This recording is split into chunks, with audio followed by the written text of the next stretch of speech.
যুবক এসে প্রশ্ন করছে, ইয়া রাসূলুল্লাহ আইয়ুল মুসলিমিনা আফদাল, মুসলমানদের ভিতরে শ্রেষ্ঠ সেরা মুসলমান কে? কি জন্য প্রশ্নটা করলেন? সেরা মুসলমানকে চিনে সালাম করে দোয়া নেবেন, এই জন্য, ঠিক না? এই জন্য, তাই না? কি জন্য? নিজে সেরা মুসলমান হবেন। যুবক সে চায় সব মুসলমানের সেরা হবে সে।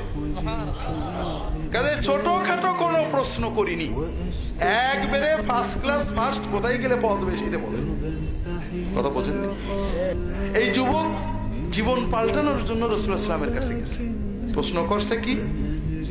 আইয়ুল মুসলিমিনা আফদাল, শ্রেষ্ঠ মুসলমান কি? এক কথাই প্রশ্নের উত্তর দিতে হবে। যেমন প্রশ্নকারী রাসূলুল্লাহ সাল্লাল্লাহু আলাইহি ওয়াসাল্লাম সেই রকমই উত্তর দিচ্ছেন সুন্দর করে, এক কথাই, আহসানুহুম খুলুকান,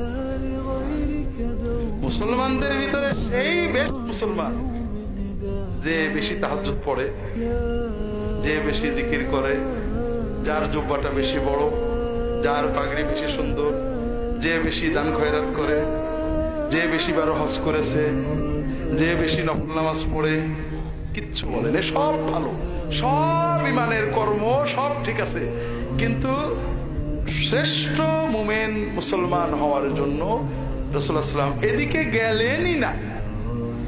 মুসলমানদের ভিতরে সেই শ্রেষ্ঠ যার আচরণ সবচেয়ে সুন্দর।